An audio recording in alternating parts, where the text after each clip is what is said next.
What is up, everybody, and welcome back to TarHeelIllustrated.com. I'm Jacob Turner.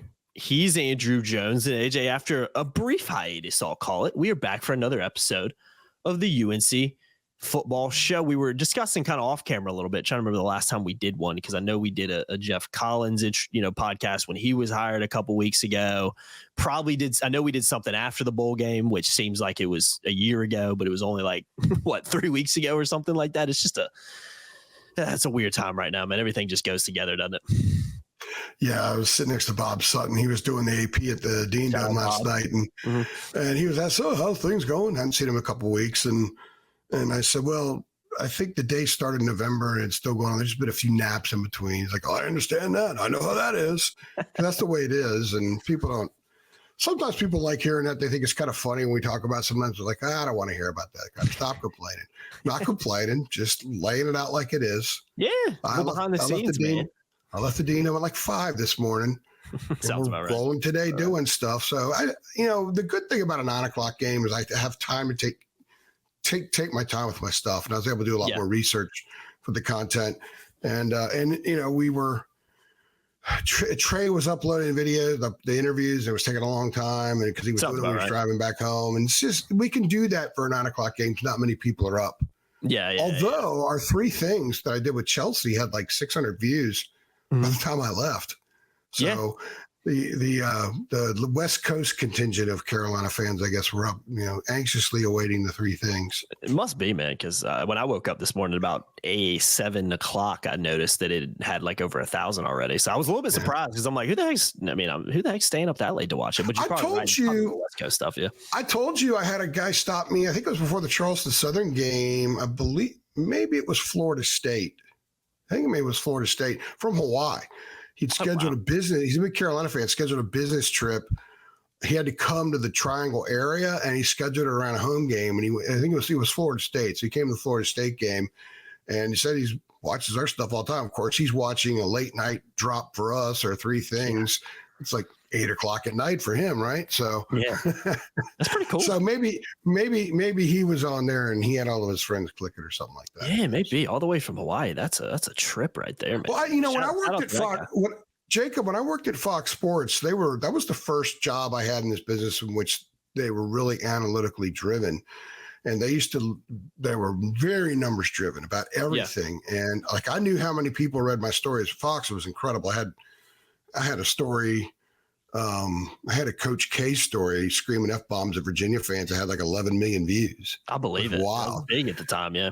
Oh my gosh. And they would know where the readers are coming from.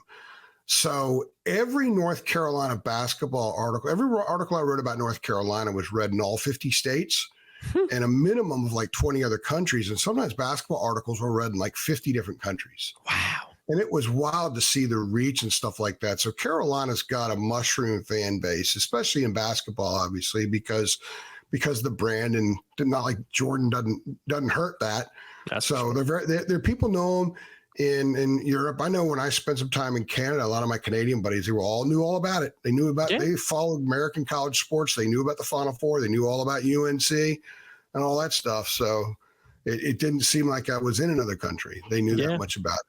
Yeah, it's a global fan base for sure. I remember I was in France in 2019 for about a month with a good buddy of mine, and saw people walking around in Carolina basketball jerseys and stuff. And it was, I knew it was big and global and Jordan brand, but it's just, when you actually see it in overseas, you're like, it's kind of weird. Expect to see that. Yeah, I know it's not overseas. Some people think San Francisco is another country, but I was at a good buddy, the best man at my wedding, lived in San Francisco in Sausalito. And I went to visit him in 2005, a couple weeks before I got married. And this was right after Carolina beat Illinois for the title. And we went to Fisherman's Wharf, I guess is what it's called down there. There was a sporting goods store right on the water, like 50 feet from a bunch of seals. And in the window are mannequins, sports mannequins in Duke and Carolina basketball. That's so weird. That's weird. What's the chance of that? Yeah, it's crazy, man. My sister used to live in the Upper Peninsula of Michigan, which is basically nowhere. Yeah. And it's the end of the earth. Ishpeming, something like that. There was a sporting goods store up there. She said always had Carolina stuff. Wow, that's crazy, man. Yeah, it really is a national brand. A lot of that has to do with basketball and, and Jordan specifically. But man, it's crazy. When you see examples like that, we can sit here and list them all day. But AJ, we're here to discuss, like I mentioned earlier, Carolina football. Not a super long show today as some of these can be, especially in season, but we do have a few things to kind of run through.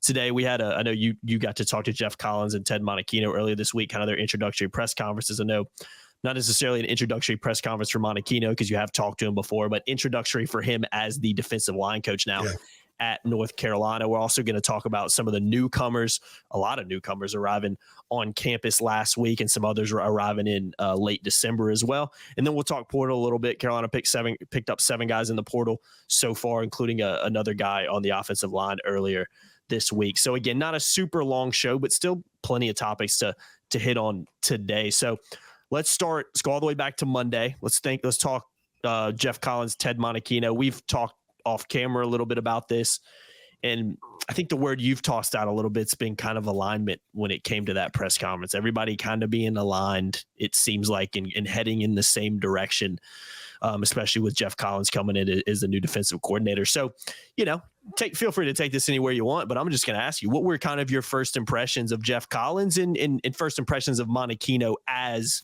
the defensive line coach now? I have to begin with Mac because we also got Mac. Sure. We actually had Mac for like 42 minutes. It was supposed to be 20, but you know how that goes. Yeah. And I am not complaining because Mac's just got he's so thoughtful with the things that he has to say and that he thinks through. And he's got such a voice on so many different topics that I could sit there and Q&A with him for 3 hours and it won't get old for me. It might get old for some people, but not for me. Now, I say that because we asked him some pretty good questions about where the defense was, where the defense is, what do you want, what kind of changes do you want? And in addition to attacking and simplifying, but more attacking and being aggressive, the word that came from his mouth and then came from Collins and Monachino was align. Got to be aligned. And it begins with being aligned defensively they got to have a plan going in. They were winging it defensively the last couple of years in that how they would substitute. And often, like after a game, if Mac was asked about such yell said might get snaps did, and he'd say, well, got to ask Larry Porter, got to ask Lonnie Galloway, whatever. I got the impression that that's going to change, especially like on defense. You got to ask Tommy Thigpen because they're going to plan out snap distribution more on Thursdays now than before. At least they're saying it's more than before because they want to simplify things, not just so much in scheme, but in roles. For example, there were some players that were being asked to perform things in the playbook that maybe weren't totally suited for their skill set. So if you have a guy out there for 8 snaps on the defensive line, maybe he's a really good first and second down guy, but not your best option on third down, regardless of what the scenario is, unless it's third and really short.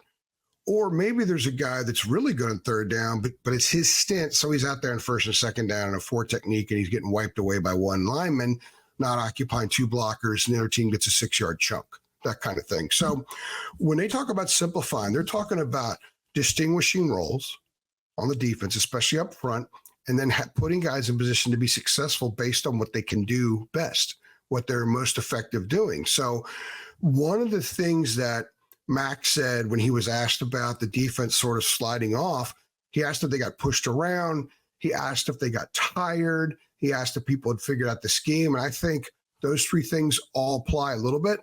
But part of it was sort of the mental wear and tear on getting beaten and being asked to execute the playbook. And the playbook says you're supposed to go on the outside shoulder of the right tackle. You do that, but you're taking yourself out of the play because they weren't reading pre-snap up front as well. Or they were just strictly gap discipline, and I'm going to kill my gap. I'm going to eat my gap up, even though it looks like the ball's going to bounce, and you don't have that pursuit over there where if a lineman follows the ball, the offensive lineman has to block him, and it kind of closes that space where the ball carrier can get through. I hope I'm not being too – I know what you're saying. I think most people will. Yeah, so it's by being aligned, meaning, okay, this is the group, these are the guys we need to put into these situations. We all must be on board with this. we must be on board. The players must be on board. And by the time we get to Minneapolis and take on Minnesota, we have to be on complete and total alignment and on board with this is how we're going to do things. They need to be in midseason form when they go to their first game, because that's going to be a huge game they could lose. So that's what I gathered. And I also gathered that part of the alignment, the next phase of it, is aligning the offense with the defense. I don't think that there was any alignment the last few years. The defense has struggled. There hasn't been any good since Butch Davis was there. And that's the only time it's been good since Mac was there the first time, with the exception of the second half of the John Bunnings first year. And part of that was, look at the roster. They had dudes, okay? So I think what's really important here is that they view these things working together. One of the reasons why I think Max Johnson is the guy they brought in, and they brought in quickly, aside from the fact that maybe he didn't cost a ton. They got him for 2 years. There's a lot of relationships there. Clyde Christensen coached his dad for a year with the Buccaneers. There's other relationships. Mark Richt is Mark Richt's sister is Max Johnson, Jake Johnson's mother. Mark is good friends with Mac. He knows the program. There's a Jim Donnan connection. There's all kinds of connections there that made that happen. But one of them is also the fact that Mac loves to say it. Max Johnson threw 900 passes and only in the SEC and only 12 interceptions. It's ball control the game, play action stuff, run the ball, have the offense complement the defense, keep them off the field a little bit more, have the defense complement the offense, and to be in total alignment. So alignment was the word. So as much as I'm taking away what Collins and Monachino said, Jacob, I have to go to alignment first, because I think there's a little bit of a shift in mentality. I don't think Max would talk about, we can't be soft. People are calling us soft. We can't be soft or anything like that. I don't think he's going there. I think it's, you know what? We're not going to let a whole lot of stuff seep in about what we're thinking here. We're not going to talk about 9 isn't enough.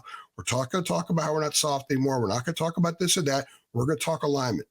And I think it's a smart approach, and especially in year 6, when they needed to kind of revamp some things. I think the revamping is done with these hires. They bring in a damn football guy. As I told you off the record when we weren't recording yesterday, I think it was, we talked about this. Here's what I gathered from Collins and Monachino, from their persona. And you were talking about their persona, the way they came across, like, man, they're just Joe football coaches. Yeah. You were saying, especially Monachino, what exactly was it that you said? Yeah, it's just both of them really, but I think I was speaking more towards Collins because I'd heard Monachino before. Yeah. But Collins, man, I'm gonna use the word swole. I mean, he's a big guy. You can tell he's been in the weight room, but even the way he talks, it looks like he lives and breathes football. He's got that kind of gravelly kind of football voice that I associate with a football coach. So in terms of, I know I'm speaking physical elements right here, but he definitely ticks those boxes off that first press conference. Yeah, and that's the way his teams play. There's an aggressiveness there to him. There's a no BS way to Monachino. And here's kind of how I think is what I told you, and I've been thinking it through, because I'd like to come up with these things sometimes to help relate to people who weren't in the same room that I was in, or that you're in sometimes. Monachino, like, these guys are like steel mill workers. Right? Monachino is the guy who has a crew. And his crew is always a little bit early, and they stay a couple minutes late. And they're the guys that when they eat, they're eating the sandwich and they got the black crap all over their hands, right? Whatever, man. I'm hungry. I'm eating it, right? And they have that coffee in a thermos. And then Collins is like the foreman, where his hands aren't as dirty, but they were once super dirty. He gets what those guys are going through. He speaks their language. They're all on the same page, and he knows how to sound the horn. And I think that's kind of what they get. I think these guys are a good mix. They didn't know each other previously. They spent a whole day or a couple of days recruiting last week together and really got to know each other. And they said, I'm going to paraphrase. They didn't say these words, so please don't take it this way. But it was the way it came across to me. It's like love at first sight. Like, these two dudes are football minds that, where have you been my whole life? They need to be together. That's part of the alignment. I think that alignment happened. Wasn't Max said, this Geoff Collins guy's going to only mess well with Monachino. Boom, it just happened. And these are two peas in a pod. They see the world through a similar lens. And it's a lens that this program needs. It's a lens of aggressiveness, physicality. These are glass chewing coaches. Do I like to talk about glass chewing players? You need some glass chewing coaches too on that side of the ball. I think that they have lacked that for a long time. And now they have that. So the alignment is a massive thing. It's going to be something I will explore more when spring football starts. And when I poke around behind the scenes, just kind of asking people their thoughts on alignment, various forms of it. But I think it's a key word. And I think that's what this is all about. Mac had something in mind. He brought it in. I think it's working very quickly from a relationship standpoint and an understanding standpoint.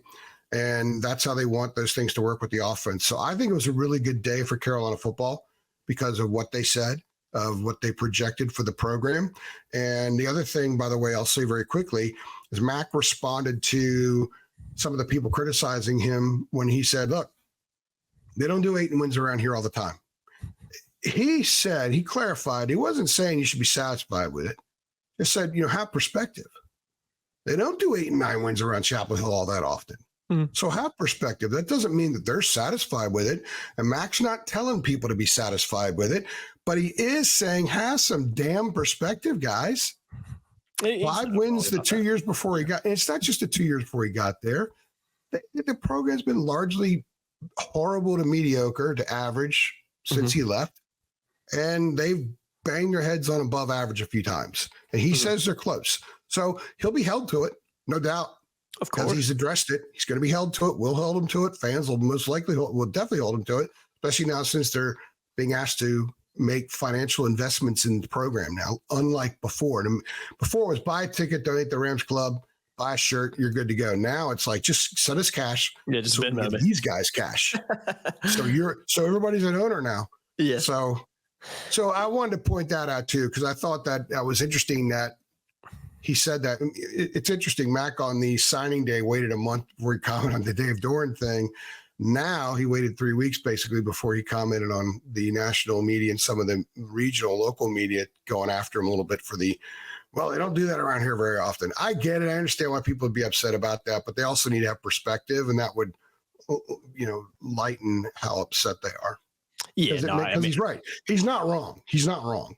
No, no, he's not wrong. I think we've talked about it. We're not going to reiterate it. I think the fan frustration comes with, I think the fans get that. I think the frustration with the fans come with how the last 2 years have just kind of fallen off a cliff more than anything, which I'm not sure if that message is still being projected out of the program, that they understand that. It seems like Mac, I always like to say Mac keeps receipts. You talked about Doran, you talked about this. Like he will actively talk about things that bother him, for lack of a better word.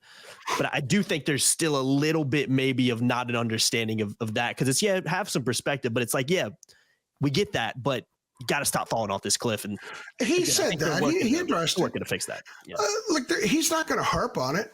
It does no good to harp on it. He acknowledges it. The thing about it is people these days, since all the pressers or all the interviews are out there for people to digest, they pick on certain things and run with it. So we'll talk to Mac for 48 minutes, and the social media landscape will take 19 seconds and make that the presser. Out of context. And, all that. Yeah, exactly. And that's one of the reasons, like, I do the reports I do, because I want to hit on all the stuff in there. And I don't often just write one story on a press conference, because that would be sort of doing that, right? Exactly. And I'm not saying that's the wrong way of doing it. I just want to hit on a lot of the things that are addressed. And he has addressed the close. He's addressed, they've been trying to figure out what it is. They don't think it's conditioning. So Brian Hess is not an issue. They don't think it's that. I think they believe that their part of it is the scheme. Gene's defense got worse as the season got on. What's interesting is the year before it got better as the season went on. But teams may have figured some stuff out. Guys, elevated to a certain point, and they just, teams improve every week.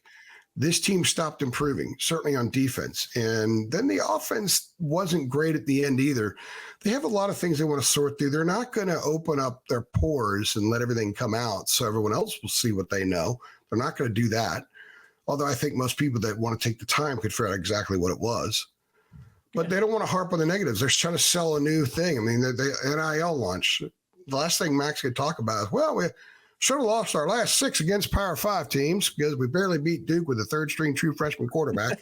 You're not gonna say that. No. Oh, by the way, send us money. That's not going to work that way. Yeah, and I get that. I mean, you're not gonna. It's just unrealistic in a lot of ways to expect that. But no, it does sound like with the alignment and the things, the messaging from out of the program sounds right to me right now. Let's see if it carries on to the season. Like I said, I'm in a position with this defense, like a lot of Carolina fans, that I'll believe it more so when I see it, just because of how poor it's been, not just under Mac 2.0, but I mean, I've been going to Carolina football games for, 15 years. And I've watched Carolina football games since I was a young kid. So I have never really seen a great defense. Very rarely, maybe once or twice, if I've seen a great defense in North Carolina. So it's hard to really believe it until you see it at this point. But I do think that the messaging is good. I like the hires. And so far, at least on paper and from hearing from these guys, I think these are guys that if they can't turn it around defensively, I'm not quite sure where Carolina goes from here, because I don't know who would be able to do it at this point. I think these guys make a lot of sense and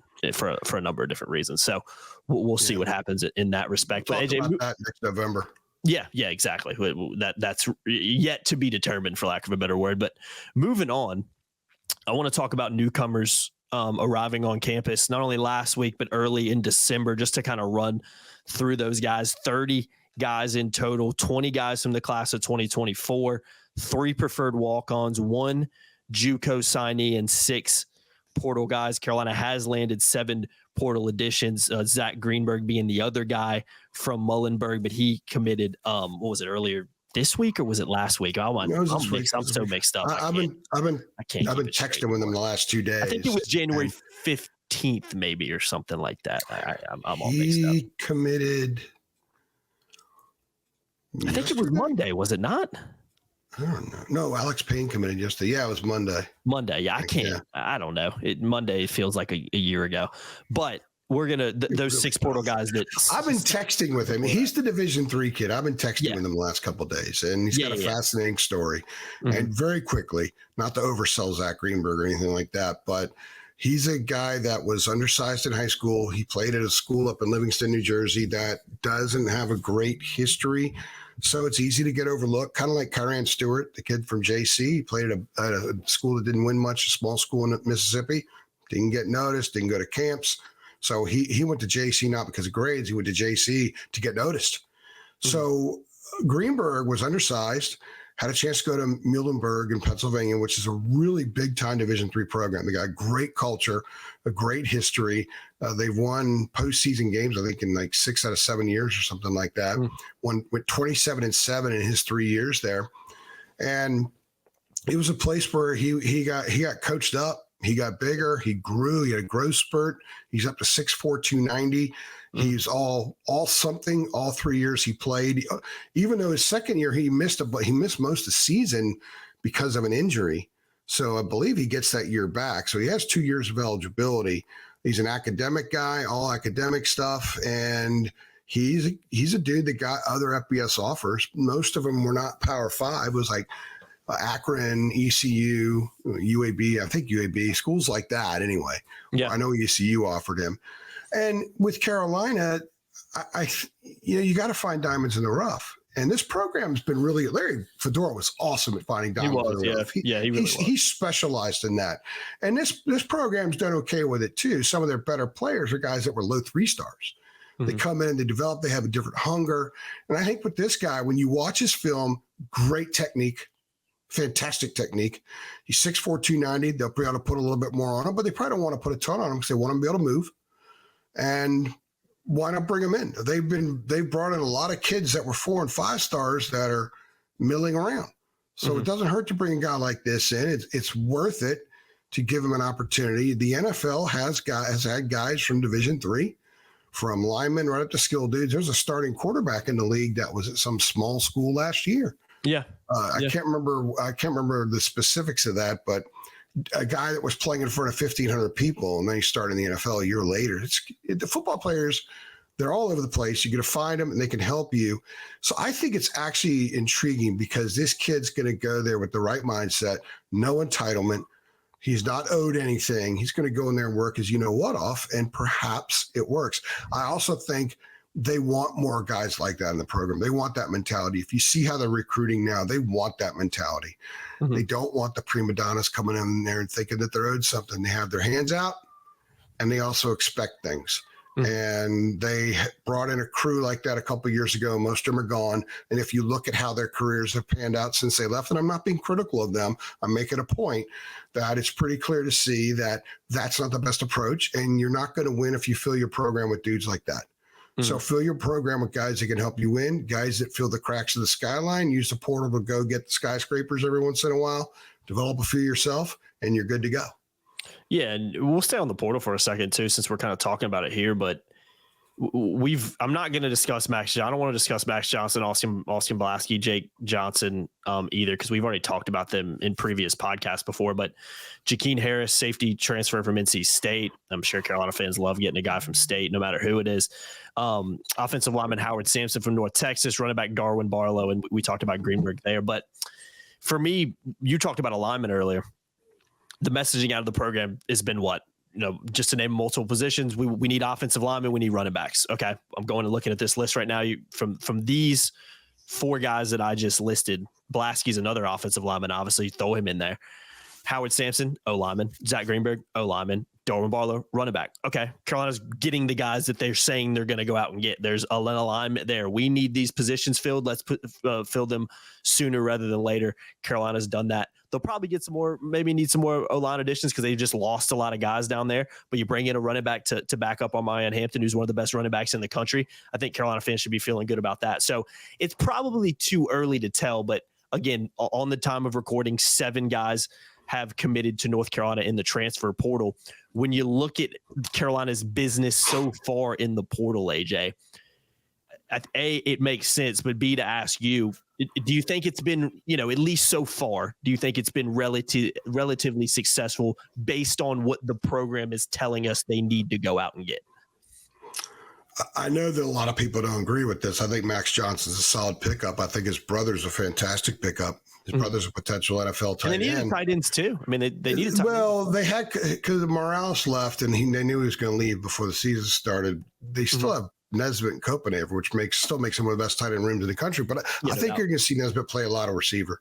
Yeah. I think you're going to see a lot of 13 personnel, especially with Max Johnson, have a lot of short pass stuff. You're going to see some different run schemes for this team, different blocking schemes. The way they use their tight ends in the run game, I think is going to change a little bit. You're going to definitely see some tweaking there. In my opinion, I'm not saying I've been told any of this stuff. It's just the way I see things trending right now with what they've done. I think Harris is someone that can have an opportunity to really help them a lot in the secondary. As far as the other ones go, I got to be honest with you. I think that their depth or their projects. I don't know about Baskey. He could start. I don't really know much about him. It's hard to look at a guy who played at Georgia and say, well, he only played 90 snaps or whatever it was for Baskey. But I mean, he's playing behind NFL guys. Yeah. So maybe he's the next one up. Someone gets hurt. He goes in and plays. Next thing you know, he's getting a 78 PFF and he's the entrenched starter. We don't know that. So, but I do know they got a guy that Kirby Smart wanted, and they got a guy that stuck around there, and a guy that's been in that culture, been in a winning culture. So he brings that to Chapel Hill. That can't hurt. I would assume he would compete for a spot. They have a lot of leftovers in the program, guys that haven't played a whole lot that I think will compete. We keep hearing about RJ Grigsby, hear a lot about him. It's unfortunate for them that Diego Pounds left. That was sort of a weird situation I don't want to get into. Trevion Green is someone that they've talked up. I think you'll see him occupy one of those tackle spots. I think they're going to go out and get another offensive lineman. They're going to go get someone who's probably more like a starter after the portal opens in the spring. And I do believe that they'll have the resources to get one. They haven't spent a whole lot of money on the portal so far. So I wouldn't say they're done. Some people have given them a D- on the portal work. I don't think they're done. Mm-hmm. I think they're going to be fairly active in the spring after spring practice, and they're going to be active looking for guys who could step in and play, and they're going to have the resources to take care of that because they need another defensive lineman. They want another defensive lineman. So that's something to look at as well. So I think one offensive lineman, someone that could start, and I think a defensive lineman who can certainly be a pretty good rotation player. They still are talking to some guys. And another offensive lineman, that Jakiah Leftwich from Georgia Tech was in town last weekend for a visit, and he's someone to keep an eye on as well. Remember this, they have 6 portal guys in school now. None of the portal players that commit right now can participate in the spring. They can't enroll now because it's closed. So Zach Greenberg, for example, he'll arrive in June, but he can have access to some stuff there. He can get to know the lay of the land a little bit, but he has to take classes at his previous school in order to be eligible in June. So anybody that they get, they have to wait to be in formal stuff in June. But I expect they'll get a few more kids, and they might get them at any time. And keep in mind, the Alabama guys are out there now because Saban's gone. Washington guys are out there right now. And if Harbaugh takes a job, all the Michigan guys can leave. Mm-hmm. You should see the CFP teams. I think Washington, Michigan, and Alabama, I think it is, or maybe more. They have very few returning starters because so many dudes have hit the portal. Now, a lot of them are going to be expensive, but a lot of them may just want an opportunity that Carolina can provide. So Carolina was smart not filling up its portal spots over the last month. I think the way they've gone about is really smart because they knew more dudes were going to come out there, and the schools that loaded up and filled all their spots can't take them now. You can't. Once a guy is enrolled, you can't just kick him out and enroll another dude. Yeah, he's there. Yeah. So I think they handle this the right way. Expect more commitments in the portal for North Carolina. And I think that when the ones they get moving forward are going to be guys that can step in and play for the most part. Yeah. Yeah. And I agree. Do you think, and I'm just to stay on the portal for a second, and this may just be completely wrong, but I have a kind of a theory in my head that I want to run by you that of maybe what some of these additions represent. Because we've talked about the recruiting shift, AJ, and I'm talking about bringing in true freshmen in the class. We've talked about that. You and Dean have done many podcasts about it. We've talked about that over the last couple of years where Carolina kind of switched their focus on the type of kids they were going after in the recruiting class. Instead of going after, you mentioned all these 5-star guys and high 4-star guys, and you love to get them when you can, and they're obviously still going after some of those kids. But instead of going after these guys exclusively that maybe don't want to be here for the right reasons, they're going to end up leaving after a year anyway. Let's go out and get kids who we can develop and who want to be here. You talked about, some of Carolina's, best players being low 3-star guys, just to name 2 right now, K'Mon Rucker and Cedric Gray, guys that necessarily weren't the highest recruited guys out of high school, but came in and have been Carolina's best players on defense for the last 3 years.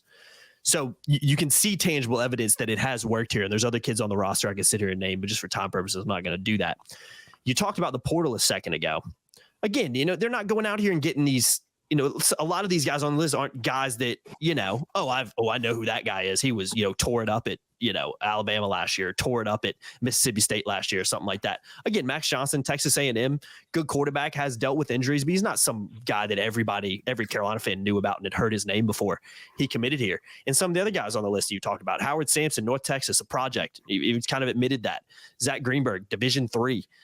Darwin Barlow, you look at his stats, not the most impressive, but he's coming in to back up on 56 carries the last 2 years at Southern Cal. What I'm trying to say is none of these guys are necessarily superstars. It remains to be seen what Carolina does in the rest of the portal. But does this kind of show and reflect maybe we've also talked about the offense changing a little bit. We've talked about a new defensive coordinator coming in. Does the portal and maybe even the recruiting class to an extent kind of represent an attempt at a culture shift within the program of we want guys who want to be here for the right reasons, compete for positions, and are here to develop and ultimately play because we've had success with that in the past a little bit? Or is that a conspiracy theory? Am I looking too far I wouldn't call it I do 100%. Yeah, we've talked about this before. And, I've talked to some people around the program that have said some of these things going back a year or so. I wouldn't call it a culture shift because I think Mac will scoff at any questions about culture. I think what it is they get sick and tired of investing in a kid, and a year or two he's gone. Yeah. We look at Diego Pounds came in as someone who had a lot of potential, but wasn't great in high school. But you looked at him and said, "Man, look at those specs," and they worked with him, and they worked with him, and they worked with him, and he became a starter and a guy that Ole Miss decided to go ahead and grab, right? For they got him. The way Ole Miss gets guys. And Carolina spent a lot of time investing into him, and now suddenly he's gone and they have to replace him. So I think a big part of this, and I know a big part of it, is they want guys that have a broad range of reasons why they show up. They want them to love football and also have an interest in their own personal NIL for life, and that is graduating from a school like that and getting a degree and how that will help you in life. I know it sounds cheesy, it sounds corny, but it's true, because for most of these kids, almost all of them, whatever money they get right now in the portal is going to be gone by the time they go out in the real world, because most of them are not going to play in the NFL. And the money's going to be gone, and they're going to have a bunch of stuff, a bunch of gadgets, jewelry, a great car that's 4 years old, 3 years old, that suddenly, what are they going to do? So, and they've gone to 3 different schools and they haven't built great relationships and they have nowhere to turn. Who can they pick up the phone and call that's a confidant? Suddenly they're going to be lost. And that's something no one talks about with the portal. And we're already seeing signs of that happening. Kids get lost and they have nowhere to turn and they're on an island. What Mac wants to do is he wants to create a program where there are not a lot of kids on an island. You bring guys in, you bring them in for the right reason, but look at the academics of the kids they brought in for the class of 24. The fact that 20 of them are there now means they all graduated. They qualified. They knew what they needed to do. They took care of business. They got in. Most of them are honor roll type kids. And I know that someone will say, well, God, they don't need honor roll students. They need guys that, the police have to keep an eye on. I get it. Because I've said for years, in order to be a great football team, you have to have some dudes on defense that used to steal kids' lunch money. I get it. You got to walk. You walk in, you take the kid's burger, and you just keep walking. You eat it, right? You need guys like that. You need ruffians. You need badass glass chewers. But you can be a badass and steal lunch money in 6th grade and still be a good student. Yeah. And when you're 19 years old, still have good direction in life, and you still have that disposition. So I can see Cedric Gray helping an old lady across the street. All right. I can also see Cedric Gray going out there and ripping someone's head off and laughing as the blood shoots out like a volcano. So that's what they want. Those guys are out there. And if you have a program that has quite a few of them, they're going to be more attracted to it. And you could win with those kinds of kids. And then you go into the portal and you get a few studs. And that's why this collective is so important, because if fans complain about what they do in the portal, well, then you got to give money. You now have a chance to affect your program more than ever before. Give money, get it in that portal. Eventually, everything's going to be under one umbrella. There's going to be more money. I think Carolina's going to do well with this, because Carolina, usually when it asks for money, people pony up. The problem with Carolina's collective up until this week, nobody understood what it was. I would talk about collective, and I had people reach out, AJ, what is this collective you're talking about? They didn't do a good job of making that known before, when a lot of schools had. A lot of people didn't understand how they can help the program. I'll go buy a jersey. I'll buy tickets. I'll go to the game and I'll buy an extra ice cream or that Dot ice cream, whatever that crap is. $15 Bud Light or something like that. Too. $15 Bud Light, exactly. Or a White Claw. I've seen White Claw ads all the time. I have no idea if it's any good or not. No, are they any good? Nah, yeah. I don't mind alcoholic seltzers. I like a few of them, but White Claw is not it for me. Not very good. No, other brands are better. Put it that way. Like a Zima. They've got. I like the I can't remember the brand now.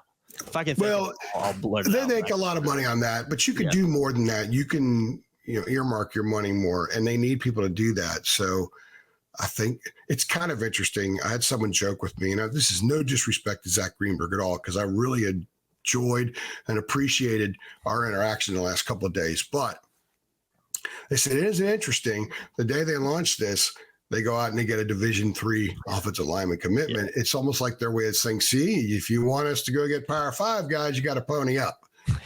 So It's Take funny that that for you whatever say it's that worth. because I had a very similar conversation with a Carolina fan the same day. Like they said the same thing to me.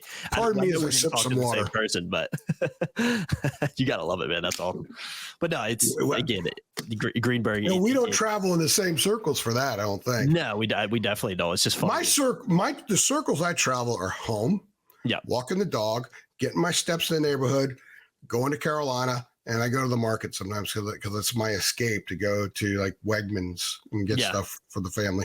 My wife will give me a list. I go there and I get it. That's all you got time for. You want to talk about? You think deadline after a game is pressure? Satisfying that grocery list with Kim Jones. That's dadgum pressure right there.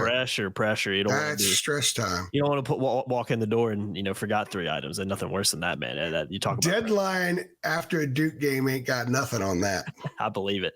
Hey, man, I believe it for sure. But AJ, last thing, we talked about newcomers earlier, but we kind of went off in the portal direction for a second. So just to hit on that real quickly, I mentioned 30 newcomers coming in, kind of who they are, what that breaks down to.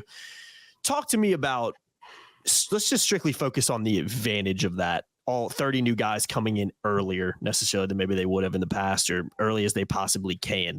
6 of those being portal guys as well. I know a handful of these guys. I knew we were talking off camera previously about a guy like Jordan Shipp, true freshman coming in, who got more extra practices than he would have if he wouldn't have come in earlier. And by the time, the season rolls around and fall camp rolls around next year, he'll have, 20 plus practices under his belt already. So talk to me real quickly about just the advantages of coming in early, not only for class of 24 guys, but portal guys, JUCO guys, preferred walk-ons as well. Yeah, Jordan Shipp, Alex Taylor, a bunch of those guys got about 8 practices in before the bowl game. Mm-hmm. That's a lot, then everybody goes home. So they already knew about stuff. Everybody goes home, and they come back for the start of the spring semester, and they already know their way around. They jump right into stuff. They've already begun changing their body. They've already started on the prescribed diet that they're supposed to be on. And they're going to go through all the workouts leading into spring practice, get 15 practices in the spring. That's 23. So 23 by the time fall camp opens, and they'll be in the mid-40s by the time they go to Minneapolis. Mm-hmm. Jordan Shipp will be a college football player when they go to Minneapolis because he will have experienced all this. By the time they take the field at Minnesota, he will have been, it would have been 9 months in the program. That's impressive. So I like that. Look, if these kids can take care of their academics and they can make it happen, make it happen. I think it's great that they get to come in and have that experience and get a head start academically, get a head start with football, and begin the process of becoming whatever they're going to become. And the staff has more access to them now than they used to, especially in the summer. So I just named the formal practices, but there are a lot of sessions that they're allowed to get with staff in the summer. So by the time Lonnie Galloway has a session with Alex Taylor and Jordan Shipp in late June, he will have been working with them for 7 months. Mm-hmm. He will totally get them. They will already be connected. They won't be getting to know each other, which used to be the case in college football. So this is better for everybody. Mm-hmm. If people might say, well, it's not fair. They lose their spring semester, their senior. Everybody loves the last semester of your senior. You get to screw off and do whatever. Well, you get an opportunity to play major college football and potentially be an NFL player and begin your academics at a great university like that, or any university. It could be any university. You get a chance to do that, take it if you want. You don't have to take it. Mm-hmm. Timothy Lawson wasn't going to. The plan for him was to enroll in the summer because he's a big-time baseball prospect. He's a draftable guy. And so are a couple of the other kids that they brought in too. They're big-time baseball players. But Lawson is a very draftable guy. He's going to play baseball at Carolina as well, but he got hurt early in his senior year, and he decided to enroll early so he could rehab at Carolina. Makes sense. So they have the choice. And if they can get it done and want to go early, I think it's a really smart move to go early. It's a very, very wise move on every level. And if they want to go back and go to their senior prom, spring practice will be over by then. They can do that. Exactly. No, it makes so much sense, and especially in the NIL world too. Chance to make some money, all that kind of jazz. I mean, I'd probably skip the second half of my senior year too to be able to get in early, especially when you're a major college football player. You get in early. I skipped the second half of my senior year anyway. I think we all did in some way, shape, or form, right? I walked into a class one time. My teacher's like, "Excuse me, may I help you?" It's the end of the third quarter. I'm a student here. She's like, who the heck is this guy, man? I thought you graduated last year. You're like Geoff Spicoli and Fast Eye. Hey, I know that dude. He's been going to school there for like 8 years. Yeah, I know that dude. How are you still here? You gotta That's love such it. a great line. That is such a great line. That really is, man. He lives there, grew up there, and he's excited because he recognizes somebody in his class. Oh, that's fantastic, man. That's a good way to end this show, too, because we could spend another hour talking Carolina football and other things as well. But we'll go ahead and wrap this one up. I've been Jacob Turner. He's been Andrew Jones. Another edition of the UNC Football Show. Make sure you keep it locked to charloillustrated.com as well. For basketball season's in full swing. Recruiting never stops. With the transfer portal, football never stops now. So keep it locked to Charlo Illustrated. You can sign up for just $8.33 a month. Link is in the description below. Tons of perks in doing that. Access to our premium message boards, access to premium content you can only access if you're signed up, and a lot of stuff we don't put out for free on the front. You have to be a premium subscriber to get that. So again, go check that out. Link is in the description below. Make sure you like, share, subscribe, hit the notification bell too. See y'all next time. Thanks. Thanks.